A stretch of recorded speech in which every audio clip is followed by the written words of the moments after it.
a world so cold where the young ones cry. El Shama home where the angels fly high. A sanctuary built from love and care. Every baby's dream a shelter rare. Left alone by the ones who should protect. El Shama steps in showing love direct. Every tear is a signal, every cry's a call. In this haven they rise, no longer fall. Babies less destitute but not alone. El Shama's warmth like a heart stone. From dusk till dawn they hold it tight. Every need that's shining bright. In the heart of darkness, a beacon glows. El Shama's mission, love that shows. For every child, a future, a hope. Nothing only comfort, a safety rope. Oh, oh, oh, oh, oh, oh. El Shama, love restored. Oh, oh, oh, oh. El Shama, love restored. Oh, oh, oh. El Shama, love restored.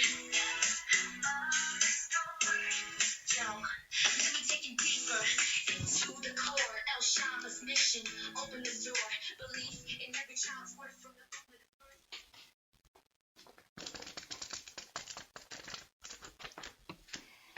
This is Voices of the Forgotten, the place where we speak the names that history tried to erase, where silence becomes story and story becomes healing.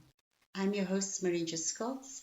Together with my husband, Alistair, we run El Shama Home, a child and youth care centre in Germiston, South Africa, a place where the abandoned becomes loved, where broken beginnings finds a second chance. But today's story isn't about the babies we hold. It's about the families who care, absences they never speak of.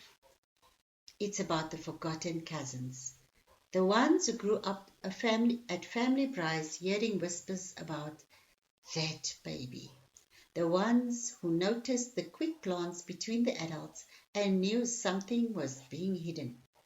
The ones who never knew why Grandma cried every time that song came on. This is for every cousin who felt the echo of a story without ever hearing its words. Because silence doesn't only hide pain, it transfers it. Let's open that silence together. Let's remember. All right, I'm your host or your co-host, Carrie Stewart. Thanks for joining us today, listeners. This is a story that, can I say, hits home? All our stories hit home. Yes. You know, but here's just another story that we're definitely going to share with you. All right. Yeah, family reunions where grandma is involved. Those stories, it hits you in the stomach and then hits you home. Right. And we all know about family reunions. Yeah, so we have a few stories today. And okay, let's get to it. Our first story is about the empty chair at Grandma's house. So every Christmas, the Marie family gathered at Grandma's house. The laughter was loud. The smells of roast chicken and cinnamon filled the air. But there was always one empty chair, the one beside Grandma's armchair, the one she never let anyone move. On the mantel stood a photograph, a baby in a pink blanket. No frame, just an old photo held up by a cracked candle holder. Who's that? 9-year-old Tessa once asked. Grandma's hands froze mid-air. Just a child from long ago, she said softly. And the conversation ended. For years, the photo stayed there, aging quietly, as birthdays and graduations came and went. When Grandma passed away, Tessa was asked to help clean the house. Inside a box marked Memories, she found a hospital bracelet. Baby Marie, 1984. Her heart stopped. That baby, that nameless child, was her aunt's firstborn, given up for adoption when she was 16. Suddenly, the empty chair made sense. Tessa confronted her aunt with shaking hands. Her aunt wept. I didn't want you to think badly of me, she whispered. Tessa took her hand and said, we don't. We just wish we'd known her. And for the first time, that empty chair didn't feel so empty anymore. Wow. young Tessa reminds me of my niece. Mhm. So inquisitive, right? Yeah. You know, just as you were sharing the story Yeah. with us, I couldn't help but, you know, picture everything. Yes. Grandma's house, the chair, Yeah. the inquisitive young little girl, Yeah. you know, wanting to know everything. And grandma didn't know what to say. Exactly. Her response, yeah. Right. So there's something sacred about the empty spaces that we keep in our homes. Sometimes they aren't just pieces of furniture, you know, they're memorials of unspoken grief, actually. Mhm. You know, that empty chair in the story, that untouched photo, that drawer we never open, they all whisper the same thing. Something happened here. Oh my word, it's almost like a crime scene. Yeah. Almost like a crime scene. You know, so, and families often believe that silence keeps the peace. Oh my word, how true is that? Very, very true. And this is, again, a ripple effect. Remember our previous episode, we spoke about like the ripple effect and stuff like that. This is something that has passed through generations, you know. The peace keeping peace, silence, or silence equals keeping peace. Yeah. And that if we don't mention it, you know, the pain will fade. How often do we go by that? Let's not speak about it. You'll forget it. Yeah. Let's not speak about it. And adults, I think they just underestimate children. 100%. They underestimate that their little brains are like sponges. Yeah, like what happened in the story now. That when grandma passed away, when she looked at the box of memories, then she remembered, you know. Yeah. I'm sure her mind went back to when she was 9 years old. Wow. You know, and silence doesn't dissolve pain. I think that's something we ought to remember and keep in mind. It doesn't dissolve pain. It actually buries it alive. Hence, it never dies. Yeah. Look at baby Tessa, an adult Tess, right? She remembered it as if it happened just yesterday or seconds ago. And what one generation hides, another generation feels. Wow. Oh, that hits home, you know, because too often the adults we hide things, and then when we die, when we pass away, the secret is still there. Exactly. And how painful is it when that young child is then discovers that what the secret was about. Yeah. And what is major for us as adults, it's not major for that child. It could have been, this whole secret thing could have been prevented. Yeah. Yeah. Exactly. You know, and as a result, children grow up sensing tension without understanding it. Oh my word. You know, they inherit the emotional depths of their elders. And here's the thing, unspoken stories don't disappear. They echo. Again, you know at Alshima, we always touch on the echo.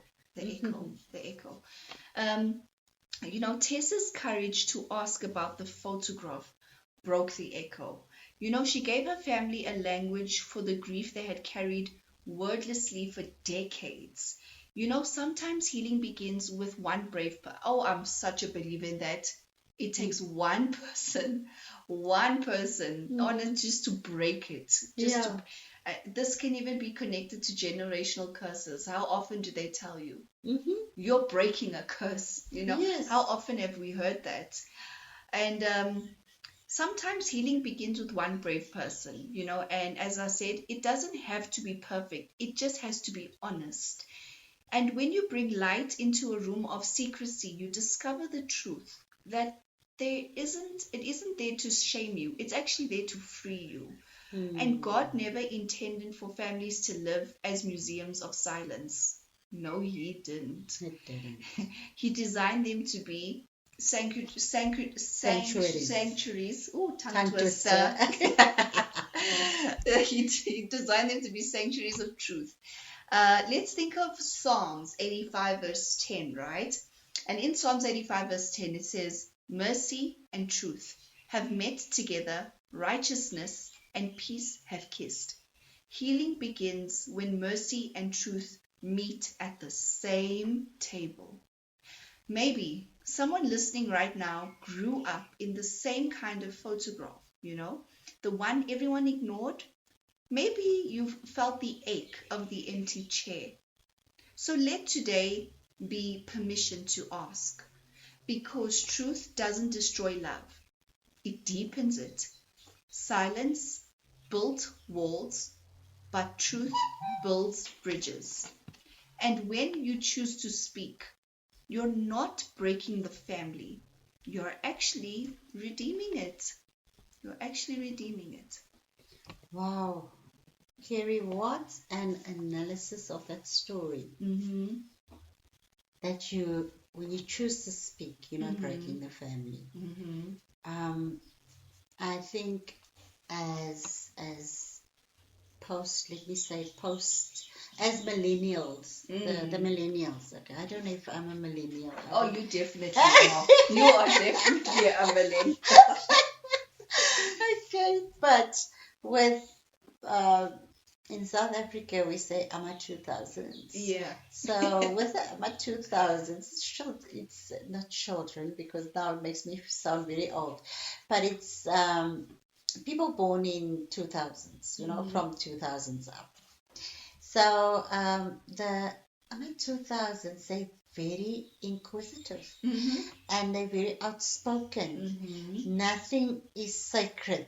100%. That secret is not sacred. Exactly. That secret, it needs to be not exposed in a bad way, but discussed. Yeah. So, listeners, I want to encourage you. Adoption is not a shame. Let's normalize things so that there's no secrets. Because secrets, it just it harbors lies. Yeah. Because now you have to, or secrets are lies, or secret leads to lies. Let me say it leads to lies. Because now, because of the secret, you have to lie. Yeah. And just it's unnecessary. And just to keep the secret, you have to keep up with the lies. And somewhere, somehow, somebody's going to catch you out. Somebody's going to call you out on that lie and say, like that small Tessa, she's going to come out and say, but excuse me, this is not what you said. The AMA 2000s are going to call you out. So let's prevent embarrassment, because when people call you out, it's so embarrassing. 100%. It's embarrassing that you were lying all this time, and then you find out that there was actually no reason to lie. Yeah. The thing that you thought was going to break your family, it's going to redeem it. Literally. And it could be the very thing that's needed to fix the family. Yes. To fix something, yes. So if you've given a child up for adoption, it's not a shame. Let's not look at people or judge people who gave their children up for adoption, because on the flip side of the coin, people that are adoptees, people that adopt children, they are seen as heroes. Yeah. So why not let the mother who gave a child up for adoption, why is she being called a villain, or made to feel like a villain? Okay, so our second story is about. This is a South African story. Sipho was 32 when he found the letter. His mother, Nomvula, was packing up her old house. In a drawer beneath recipe books, in a drawer beneath recipe books and church programs lay an envelope, yellowed, sealed, and addressed simply, "To the child I had to let go." Wow. Sipho sat down on the floor and read. The ink was faded, but her heart spoke clearly. "You are still part of me. I hope you've been loved enough for both of us." Sipho's chest tightened. He had never heard his mother speak with such tenderness. When he asked her, she broke down.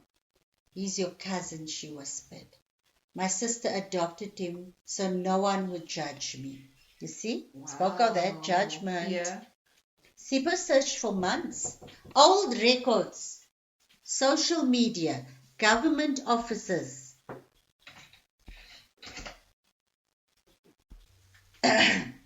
Sorry about that. So we're looking at like that letter, those words.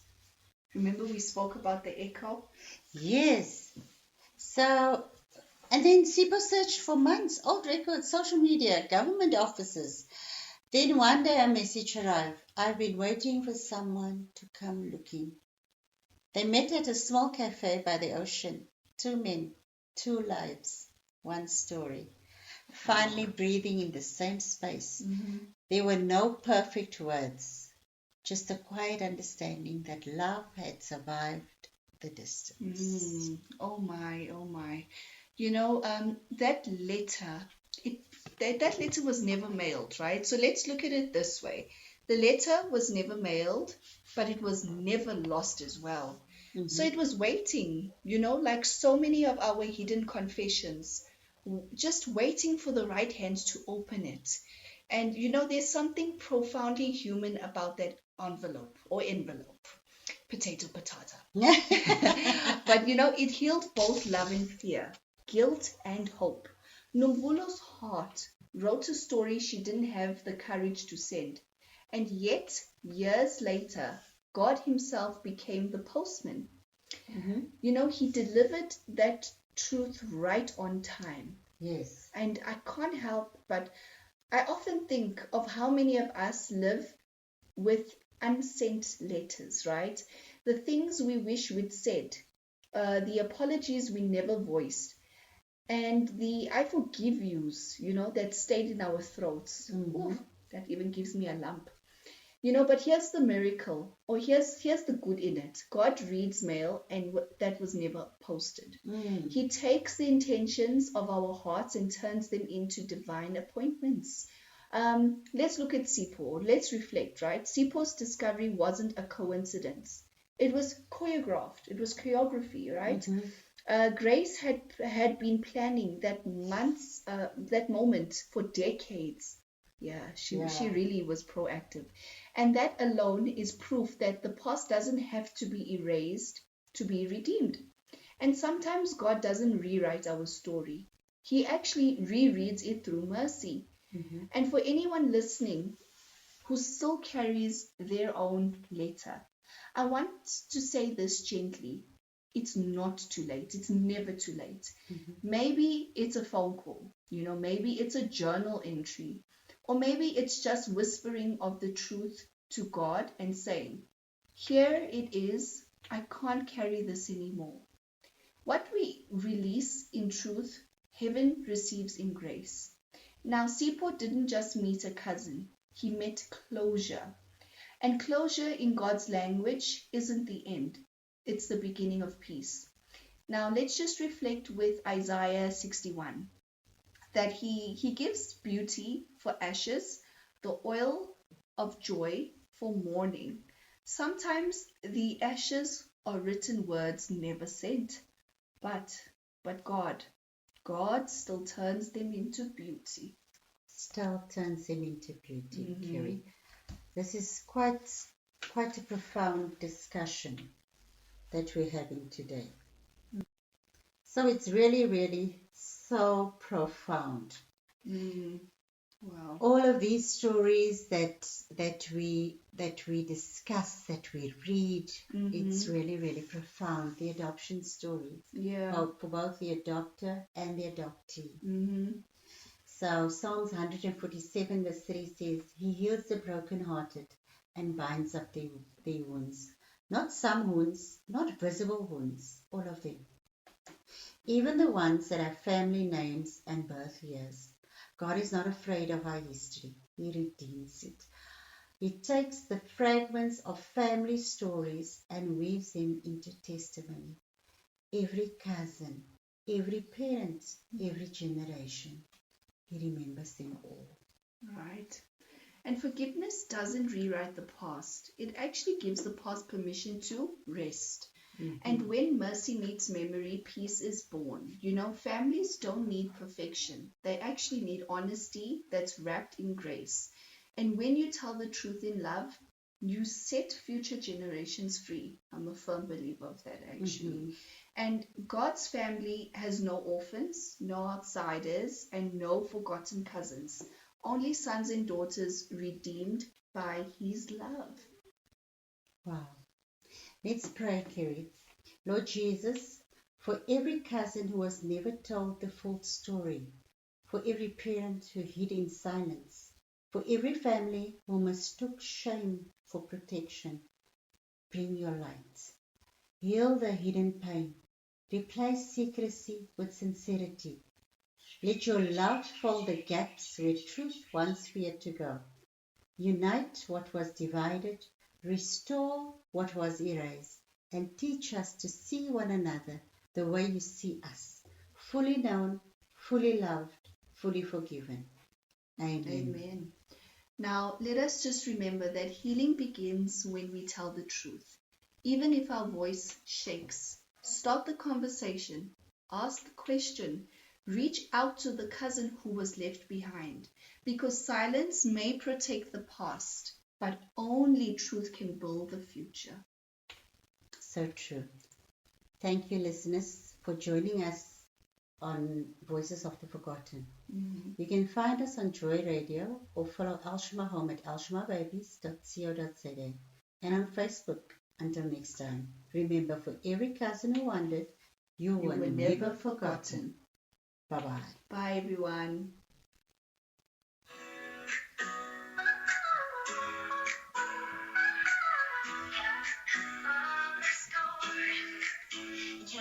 In a world so cold where the young ones cry, El Shama home where the angels fly high, a sanctuary built from love and care. Every baby's dream a shelter rare, left alone by the ones who should protect. El Shama steps in, showing love direct. Every tear is a signal, every cry's a call. In this haven they rise no longer fall. Babies left destitute but not alone. El Shama's warmth like a hearthstone. From dusk till dawn they hold them tight. Every need that shining bright. In the heart of darkness, a beacon glows. El Shama's mission, love that shows. For every child, a future, a hope. Nothing only comfort, a safety rope. Oh, oh, oh, oh, oh. El Shama, love restored. Oh, oh, oh, oh. El Shama, love restored. Oh, oh, oh. El Shama, love restored.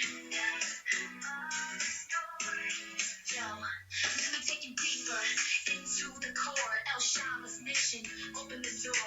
Belief in every child's worth from the moment of birth till they find the mirth. No longer unseen, each one is cherished. In his home, no dreams perish. Vulnerability turned into might. With compassion they ignite the light. Every crib a throne for the little kids. Every lullaby, the love it brings. A non-profit with a heart so fast. Building futures, making memories last. Where every cry is comforted, every need foreseen. El Shama's love flows like a serene stream in a world where they're often ignored. El Shama home stands, love restored.